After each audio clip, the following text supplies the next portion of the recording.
글자가 더 이상 춤추지 않아요. 영국 케임브리지 대학교 언어학과 세미나실에서 한 학생이 울음을 터뜨렸습니다.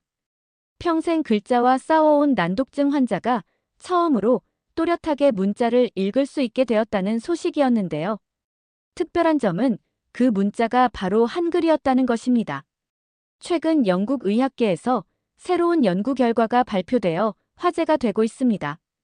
난독증 환자들이 로마자나 한자보다 한글을 더 쉽게 배울 수 있다는 연구 결과인데요.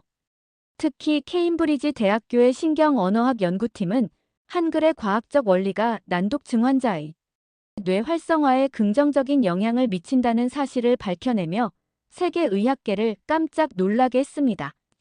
영국의 저명한 의학 저널은 한글이 가진 과학적 원리가 현대의학의 새로운 지평을 열었다며 극찬을 아끼지 않았는데요. 세종대왕이 만든 한글이 600년이 지난 지금 난독증 치료의 열쇠가 될 수 있다는 새로운 가능성이 제시된 것입니다. 오늘은 난독증을 극복하고 케임브리지 대학교 박사과정에 입학한 엠마 브라운 씨의 사연을 들려드리겠습니다. 지금 시작합니다. 잠깐만요. 1초면 가능한 구독과 좋아요 버튼을 눌러주시면 영상 제작에 큰 힘이 됩니다. 안녕하세요. 저는 영국 케임브리지 대학교에서 언어학을 공부하고 있는 엠마 브라운이에요. 평범한 영국 소녀였다면 좋았겠지만 저에겐 조금 특별한 점이 있었어요. 바로 난독증이죠. 28이 되어서야 제가 난독증이 있다는 걸 제대로 받아들일 수 있었답니다. 우리 가족은 브라이튼의 조용한 주택가에 살았어요. 창가에 장미꽃이 피어있는 아담한 집이었죠. 책장이 가득한 서재가 있는 집이었는데 그곳은 제게 천국이자 지옥 같은 곳이었어요. 아빠는 매일 저녁 서재에서 저를 무릎에 앉히고 동화책을 읽어주셨거든요. 아빠의 목소리로 들을 땐 정말 재미있었는데 제가 직접 읽으려고 하면 글자들이 마법에 걸린 것처럼 춤추기 시작했어요. 유치원 때부터 달랐나 봐요. 선생님이 알파벳송을 가르쳐 주실 때 다른 아이들은 금세 따라했는데 저는 자꾸 순서가 헷갈렸어요. B와 D가 서로 자리를 바꾸고 P와 Q가 장난치듯 뒤집혔죠. 시계 보는 것도 늘 어려웠어요. 큰 바늘과 작은 바늘이 어느 쪽을 가리키는지 한참을 들여다봐야 했죠. 엠마, 이건 엘러펀트야. 따라 써볼까? 초등학교 1학년 때의 일이에요. 엄마가 단어 카드를 보여주시며 받아쓰기 연습을 시키셨죠. 저는 정말 열심히 썼어요. ELI. 하나하나 꾹꾹 눌러가며 써내려갔죠. 하지만 결과는 늘 실망스러웠어요. 엘리펜트. 엄마는 한숨을 쉬셨고 저는 또다시 지우개로 지우고 썼어요. 하지만 여전히 틀렸죠. 특히 힘들었던 건 동생 에밀리와 비교됐을 때예요. 3살 어린 동생인데도 저보다 책을 더 잘 읽었거든요. 크리스마스 때 할머니가 주신 나니아 연대기 시리즈도 동생은 며칠 만에 다 읽어버렸는데 저는 첫 장을 넘기는 것조차 힘들었어요. 우리 엠마는 예술가가 될 거야. 책만이 전부는 아니란다. 엄마는 늘 그렇게 위로해 주셨어요. 대신 미술이나 음악을 더 많이 접하게 해주셨죠. 피아노 레슨도 시작했는데 신기하게도 악보를 읽는 건 글자를 읽는 것보다 조금 더 수월했어요. 선생님이 그러시더라고요. 음악적 재능이 있대요. 하지만 학교는 달랐어요. 3학년 때의 일이 특히 기억나요. 선생님이 모두의 앞에서 책을 읽으라고 하셨을 때였죠. 저는 온몸이 얼어붙는 것 같았어요. 한 문장을 읽는데도 자꾸 더듬거렸고 교실 뒤에서는 누군가 키득거리는 소리가 들렸어요. 그날 이후로 저는 책 읽기 시간이 더욱 두려워졌어요. 화장실에 숨기도 하고 아프다고 거짓말을 하기도 했죠. 하지만 제일 마음 아팠던 건 선생님이 저를 게으른 아이로 생각하시는 것 같았다는 거예요. 다행히도 4학년 때 만난 미스 클라크 선생님은 달랐어요. 선생님은 제가 글씨를 쓸 때 종이를 살짝 기울였으면 더 잘 쓸 수 있다는 걸 발견하셨어요. 색깔 있는 종이를 사용하면 글자가 조금 덜 춤춘다는 것도요. 작은 변화였지만 저에겐 정말 큰 도움이 됐답니다. 엠마, 넌 이야기 만들기는 정말 잘하는구나. 미스 클라크 선생님이 그렇게 말씀해 주신 날 처음으로 제가 뭔가를 잘한다는 걸 느꼈어요. 읽기는 힘들었지만 선생님이 써주시는 이야기를 듣고 상상하는 건 정말 재미있었거든요. 제가 상상한 이야기를 선생님이 대신 받아 적어 주시기도 했어요. 집에서는 아빠가 특별한 방법을 찾아내셨어요. 책을 읽을 때 자로 한 줄씩 가리면서 읽는 거예요. 그러면 글자들이 조금은 덜 춤췄거든요. 아빠는 매일 저녁 30분씩 저와 함께 이렇게 책을 읽으셨어요. 힘들었지만 아빠와 보내는 그 시간이 좋았어요. 우리 엠마가 이렇게 열심히 하는데 언젠간 꼭 잘 될 거야. 엄마는 매주 토요일 아침이면 저를 데리고 도서관에 가셨어요. 제가 고른 책은 무조건 빌려주셨죠. 비록 제대로 읽지는 못했지만 책장을 넘기며 그림을 보는 것만으로도 행복했어요. 나중에 알고 보니 엄마는 밤늦게까지 인터넷을 뒤지며 난독증에 대해 공부하고 계셨더라고요. 중학교에 들어가면서는 나름의 전략이 생겼어요. 수업 내용을 녹음하게 해달라고 부탁드렸고 시험 볼 때는 문제를 여러 번 읽었죠. 특히 수학은 의외로 잘했어요. 숫자는 글자처럼 춤추지 않았거든요. 과학 실험도 좋아했고요. 하지만 영어 시간은 여전히 지옥 같았어요. 셰익스피어의 소네트를 배울 때면 다른 아이들은 술술 읽어내려갔는데 저는 한 구절을 읽는데도 숨이 막힐 것 같았어요. 선생님들은 제가 수줍음이 많은 아이라고 생각하셨죠. 그래도 포기하지 않았어요. 매일 밤 동생 에밀리가 잠들기 전에 제가 동화책을 읽어주기 시작했어요. 처음에는 한 페이지 읽는데도 한참이 걸렸는데 에밀리는 한 번도 짜증을 내지 않고 끝까지 들어줬어요. 고등학교에 들어가면서 제 고민은 더 커졌어요. 대학 입시를 앞둔 시기였으니까요. 선생님들은 제가 예술대학이나 음악대학에 가는 게 어떻겠냐고 조언하셨어요. 읽고 쓰기가 많이 필요하지 않은 과를 추천하신 거죠. 하지만 이상하게도 전 자꾸 언어에 끌렸어요. 특히 언어가 어떻게 작동하는지, 왜 어떤 사람들은 저처럼 글자와 싸워야 하는지 궁금했거든요. 도서관에서 우연히 발견한 언어학 입문책을 보면서 제 꿈이 생겼어요. 비록 책을 읽는데 일주일이나 걸렸지만요. 너 정말 언어학과에 지원할 거니? 진로 상담 선생님의 표정이 걱정스러웠어요. 케임브리지라니 무모한 도전이라고 생각하셨나 봐요. 사실 저도 불안했어요. 하지만 용기를 내기로 했죠. 대학 입시 준비는 정말 힘들었어요. 매일 새벽 4시에 일어나 공부했고 모든 수업 내용을 녹음해서 들었어요. 시험 문제를 이해하는 데만 다른 학생들의 2배는 더 걸렸죠. 특히 에세이를 쓸 때는 정말 눈물이 났어요. 머릿속에는 이야기가 가득한데 그걸 글로 옮기는 게 이렇게 어려울 줄이야. 그때 에밀리가 큰 도움이 됐어요. 이제는 제가 글을 읽어주는 대신 동생이 제게 교과서를 읽어주었거든요. 제가 받아 적으면서 중요한 부분을 형광펜으로 표시하는 방식으로 공부했어요. 너의 불가능이 누군가의 희망이 될 수 있어. 면접 전날 밤 엄마가 해주신 말씀이에요. 그때는 그 말씀이 무슨 의미인지 잘 몰랐어요. 면접장에 들어가면서도 다리가 후들거렸죠. 하지만 이상하게도 면접관 앞에서는 차분해질 수 있었어요. 제가 글자와 싸우는 방법이 남들과 다를 수 있어요. 하지만 그래서 오히려 언어가 어떻게 작동하는지 더 잘 이해할 수 있을지도 모르겠어요. 떨리는 목소리로 한 말이었는데 면접관 교수님의 눈이 반짝였어요. 나중에 알고 보니 그분이 바로 제 지도 교수님이 되실 윌슨 교수님이었답니다. 합격 통지서를 받던 날 우리 가족 모두 울었어요. 특히 아빠는 저를 꼭 안아주시면서 이렇게 말씀하셨죠. 내가 자랑스럽구나, 우리 딸. 그렇게 저는 케임브리지로 향하는 기차에 올랐어요. 불안했지만 설렜어요. 그때는 몰랐죠. 제 인생을 바꿔놓을 특별한 문자를 만나게 될 거란 걸요. 케임브리지에서의 첫 학기, 저는 매일 밤 도서관에서 책과 씨름하고 있었어요. 300페이지가 넘는 언어학 원서를 일주일 안에 읽어내는 건 마치 에베레스트 산을 맨손으로 오르는 것처럼 느껴졌죠. 다른 학생들은 하루면 읽을 양을 저는 일주일을 읽어도 따라가기 바빴으니까요. 그러던 어느 날 밤이었어요.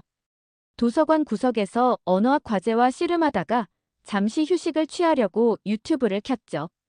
그날따라 K-팝 콘서트 영상이 제 눈에 들어왔는데 그때 제 인생을 바꿀 특별한 발견을 하게 됐어요. 영상 속 자막이 두 개였어요. 하나는 영어고 다른 하나는 네모난 문자들이었죠. 신기한 건 영어 자막은 여전히 제 눈앞에서 춤을 추는데 그 네모난 문자들은 반듯하게 제자리를 지키고 있다는 거였어요. 마치 질서정연한 군인들처럼요. 호기심에 이 문자에 대해 찾아보기 시작했어요. 그리고 놀라운 사실들을 알게 됐죠. 그 문자는 한글이라고 하는데 600년 전 세종대왕이라는 분이 과학적 원리로 만들었다고 했죠. 더 신기했던 건 자음은 발음기관의 모양을 본떴고 모음은 하늘과 땅과 사람을 상징한다는 거예요. 도서관 언어학 섹션에서 한글에 관한 책들을 찾아보면서 제 마음은 점점 설레기 시작했어요. 특히 한글이 세계에서 가장 과학적인 문자라는 평가를 받는다는 걸 알게 됐을 때는 마치 보물을 발견한 것 같은 기분이었죠. 한글 공부를 시작한 지 일주일 만에 신기한 일이 일어났어요. 기억이라는 자음을 배우는데 이 글자가 혀뿌리가 목구멍을 막는 모양을 본떴다는 설명을 읽고 나니 처음으로 글자가 제게 의미 있게 다가왔어요. 그동안 제게 글자는 그저 춤추는 기호일 뿐이었는데 한글은 마치 그림 퍼즐처럼 느껴졌거든요. 매일 밤 도서관에서 한글 공부를 하면서 저는 점점 변하고 있었어요. 다른 문자들은 여전히 춤을 췄지만 한글만큼은 달랐어요. 자음과 모음이 규칙적으로 결합되는 방식이 마치 레고 블록 같았고 각각의 글자가 왜 그런 모양을 하고 있는지 이해할 수 있었거든요. 어느 날 도서관 아시아학 섹션에서 한글 교재를 찾고 있을 때였어요. 어떤 남학생이 제가 보고 있던 책을 획책하더니 비웃었죠. 마이클 피터스, 언어학과의 수석 학생이었어요. 그는 늘 자신이 5개 국어를 할 수 있다며 자랑하고 다녔죠. 이런 걸 연구한다고? 한글? 그냥 아시아의 또 다른 문자일 뿐이잖아. 내가 난독증이 있다는 소문은 들었지만 이런 식으로 도망칠 줄은 몰랐네. 그때였어요. 누군가가 제 뒤에서 또렷한 목소리로 말했어요. 서울대학교에서 온 교환학생 지원이었죠. 그녀는 마이클에게 한글의 과학적 원리와 역사적 가치를 완벽한 영어로 설명했어요. 마이클의 얼굴이 점점 붉어졌죠. 지원이는 그날부터 제 친구가 됐어요. 더 놀라웠던 건 그녀도 어린 시절 책 읽기를 무서워했다는 거예요. 한글이 아니었다면 지금처럼 영어도 못했을 거라고 했죠.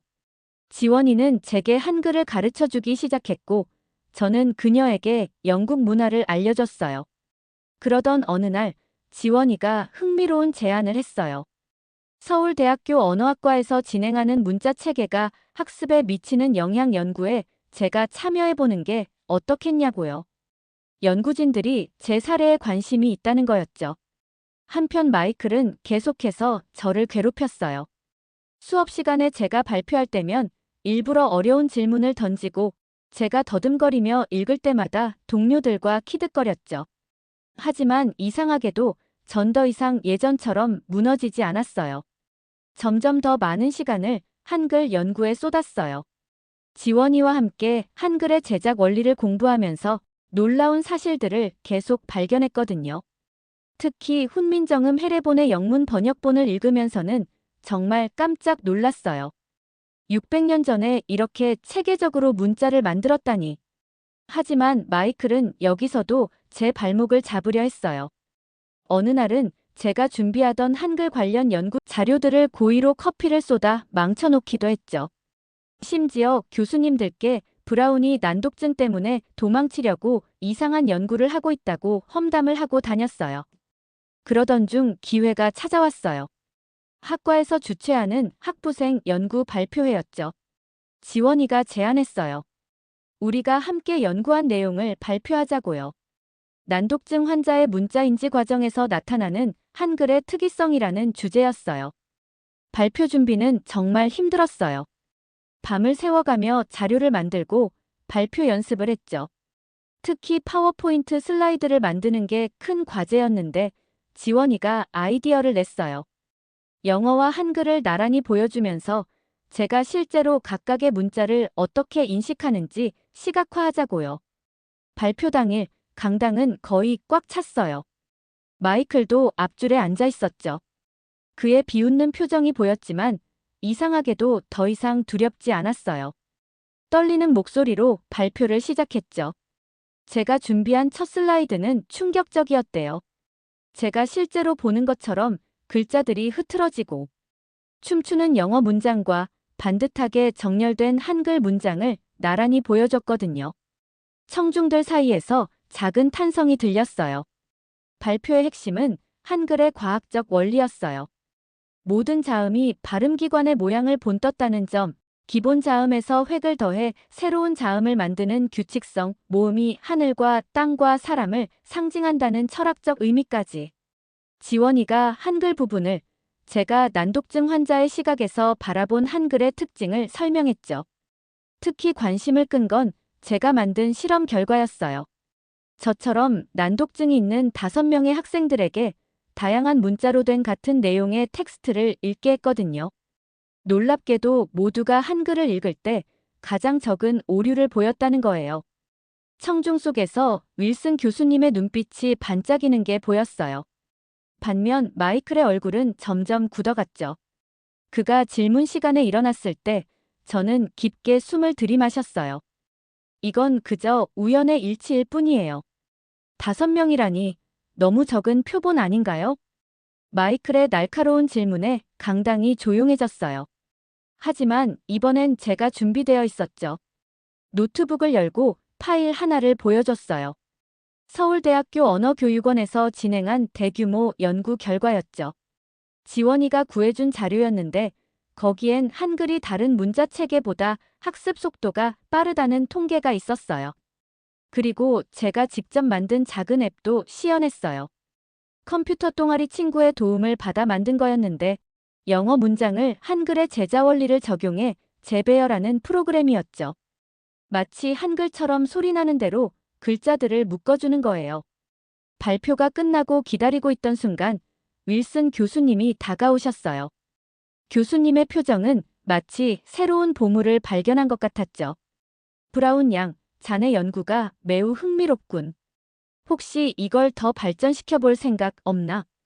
윌슨 교수님의 제안은 놀라웠어요. 학부생 연구 프로그램에 지원해 보라는 거였죠. 게다가 교수님께서 직접 지도해 주시겠다고 하셨어요. 더 신기했던 건 서울대학교 언어교육원과 공동 연구를 추진하자는 제안도 해주셨다는 거예요. 기쁜 소식은 여기서 끝이 아니었어요. 발표회에 참석했던 교육공학과 교수님이 제가 만든 앱에 관심을 보이셨거든요. 난독증 학생들을 위한 학습 도구로 발전시킬 수 있겠다고 하셨죠. 하지만 가장 큰 변화는 제 안에서 일어났어요. 더 이상 제 난독증을 부끄러워하지 않게 됐거든요. 오히려 이게 제가 새로운 것을 발견할 수 있게 해준 특별한 관점이라는 걸 깨달았죠. 지원이는 제게 한국에서 열리는 언어학 컨퍼런스에 참가해보자고 제안했어요. 서울에서 열리는 문자와 인지 학회였죠. 부모님은 걱정하셨지만 저는 이미 마음을 정했어요. 제가 발견한 이 특별한 연관성을 더 깊이 연구하고 싶었거든요. 마이클은 그 후로 저를 더 이상 귀찮게 하지 않았어요. 오히려 어느 날 도서관에서 마주쳤을 때는 한글에 대해 물어보더라고요. 그의 질문에서 진심 어린 호기심이 느껴졌어요. 가끔은 생각해요. 세종대왕님이 한글을 만드실 때 600년 후에 영국의 한 난독증 소녀가 이 글자에서 희망을 발견하게 될 거란 걸 알고 계셨을까요? 서울행 비행기를 타기 전날 저는 처음으로 한글로 일기를 썼어요. 삐뚤빼뚤한 글씨체였지만 이상하게도 마음이 편했죠. 영어로 쓸 때처럼 글자들이 춤추지 않았거든요. 인천공항에 도착했을 때 저는 깜짝 놀랐어요. 한글이 가득한 표지판들이 제 눈앞에서 반짝이는 것 같았거든요. 지원이의 가족들이 마중을 나와주셨는데 지원이 어머니가 제게 특별한 선물을 주셨어요. 바로 훈민정음 해례본의 복사본이었죠. 서울대학교 언어교육원에서의 연구는 제 예상을 뛰어넘는 것이었어요. 김 교수님의 지도 아래 저는 더 많은 난독증 학생들을 만날 수 있었죠. 특히 영어를 배우는데 어려움을 겪는 한국 학생들이 한글로는 상대적으로 수월하게 읽고 쓸 수 있다는 사실이 흥미로웠어요. 더 놀라운 발견도 있었어요. 한국의 난독증 발생률이 영어권 국가들보다 현저히 낮다는 거예요. 물론 이건 문화적, 교육적 차이도 있겠지만 한글의 과학적 구조가 중요한 역할을 한다는 게 연구진들의 의견이었죠. 어느 날은 초등학교를 방문할 기회가 있었어요. 거기서 만난 한 학생이 제게 특별한 말을 해줬어요. 영어는 자꾸 흔들리는데 한글은 마치 블록처럼 차곡차곡 쌓을 수 있다고요. 그 말을 들었을 때 저는 제가 찾던 답을 발견한 것 같았어요. 한 달간의 한국 체류는 제 인생을 완전히 바꿔놓았어요. 연구 결과는 예상보다 훨씬 더 큰 반향을 일으켰거든요. 특히 AI를 활용한 한글식 문자 재배열 시스템이라는 아이디어가 주목을 받았어요. 이 시스템은 제가 케임브리지에서 만들었던 간단한 앱을 발전시킨 거예요. 한글의 제자 원리를 다른 문자에 적용하는 건데, 예를 들어 엘러펀트라는 단어를 발음 단위로 나누고 이를 한글처럼 모아쓰기 방식으로 재배열하는 거죠. 컴퓨터 공학과 학생들이 도와주면서 프로그램은 더욱 정교해졌어요. 테스트 결과는 놀라웠어요. 난독증이 있는 학생들의 80%가 재배열된 텍스트를 읽을 때 더 적은 오류를 보였거든요.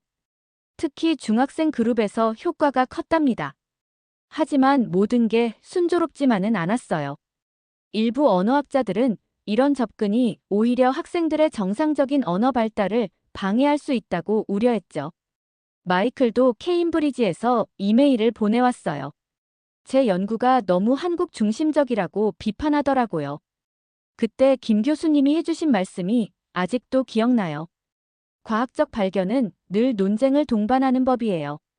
세종대왕님도 처음 한글을 만드셨을 때 많은 반대에 부딪히셨다고 해요.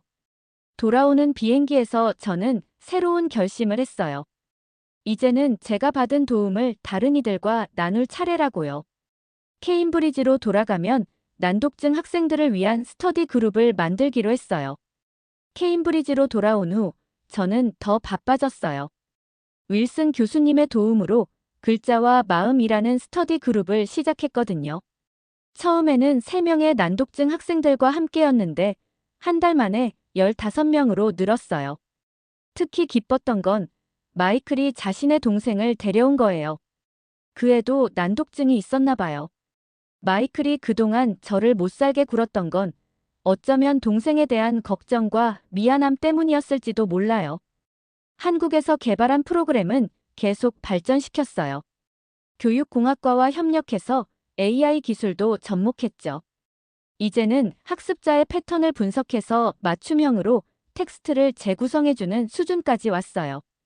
영국 교육부에서도 관심을 보이기 시작했고 시범 학교들이 하나둘씩 늘어났죠. 서울대학교와의 공동 연구도 계속됐어요. 매주 화상 회의를 하면서 새로운 아이디어를 나누었죠. 특히 인공지능을 활용해 다양한 언어의 문자 체계를 한글의 원리로 재해석하는 프로젝트가 큰 관심을 받았어요. 어느 날은 초등학교에서 특강을 해달라는 요청을 받았어요. 처음에는 망설였지만 용기를 내서 수락했죠. 아이들 앞에 섰을 때 제 어린 시절이 떠올랐어요. 그때 저처럼 책을 무서워하는 아이들에게 이제는 제가 희망이 되어줄 수 있다는 게 믿기지 않았어요. 올해 초 제 인생에서 가장 큰 순간이 찾아왔어요. 국제교육혁신 포럼에서 연구 결과를 발표하게 된 거예요. 청중석에는 세계 각국의 교육 전문가들이 앉아 있었죠. 떨리는 마음으로 단상에 올랐을 때 저는 문득 생각했어요. 이제는 더 이상 글자가 두렵지 않다는 걸요. 발표가 끝난 후 한 일본 교수님이 다가오셨어요. 일본의 난독증 학생들을 위해 한글의 원리를 적용한 히라가나 학습 프로그램을 개발하고 싶다고 하시더라고요. 인도네시아의 교육자들도 관심을 보였고요. 한글의 과학성이 이제는 전 세계 학생들에게 도움이 될 수 있다는 걸 실감하는 순간이었어요. 최근에는 더 큰 도전을 시작했어요. 구글과 협력해서 난독증 환자를 위한 글로벌 학습 플랫폼을 개발하고 있거든요. 한글의 제자 원리를 바탕으로 만든 AI 기반 학습 시스템이에요. 전 세계 어디서나 자신만의 방식으로 글자를 만나고 배울 수 있게 하는 게 목표예요. 지원이와 저는 여전히 자주 연락하면서 새로운 연구 아이디어를 나눠요. 얼마 전에는 지원이가 재미있는 제안을 했어요. 세종대왕님의 한글 창제 정신을 현대교육공학에 접목하는 국제연구소를 만들자고요. 가끔은 꿈을 꿔요. 세종대왕님을 만나 이런 말씀을 드리는 거예요. 당신이 만드신 문자가 600년이 지난 지금 전 세계 아이들에게 희망이 되고 있어요. 이제 제 책상에는 3개의 일기장이 있어요. 영어로 쓰는 것, 한글로 쓰는 것, 그리고 제가 만난 아이들의 이야기를 기록하는 것. 더 이상 글자들은 제게 적이 아니에요. 이제는 함께 춤추는 친구가 되었답니다. 앞으로도 전 계속 이 연구를 이어갈 거예요. 어쩌면 이게 제가 난독증을 가진 이유였을지도 모르겠어요.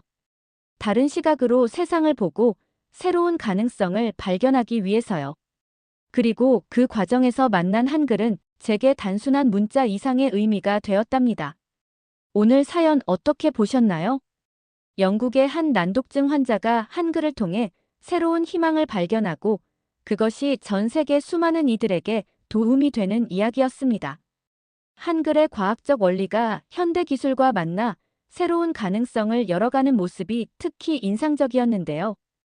600년 전 세종대왕께서 만드신 한글이 시대를 뛰어넘어 난독증 환자들에게 빛이 되고 AI 시대의 새로운 혁신을 이끌어내는 것을 보며 다시 한번 한글의 우수성을 확인할 수 있었습니다. 여러분은 한글의 과학성과 그 현대적 가치에 대해 어떻게 생각하시나요? 한글이 앞으로 어떤 분야에서 더 큰 역할을 할 수 있을지 여러분의 생각이 궁금합니다. 댓글로 여러분의 의견을 자유롭게 남겨주세요. 감동 마이크는 여러분의 마음들을 모아 사연자분들에게 전달해 드리고 있습니다. 감동적이거나 재미있는 실제 사연들을 제보받고 있으니 소개해주고 싶은 사연이 있으시면 공식 메일로 제보해 주시기 바랍니다. 오늘 사연이 마음에 드셨다면 구독과 좋아요 눌러주시고 주변의 많은 분들에게 공유해주세요. 여러분의 작은 관심이 더 좋은 영상을 만드는데 큰 힘이 됩니다. 이상 감동 마이크였습니다. 끝까지 시청해주셔서 감사합니다. 다음 이야기도 기대해주세요.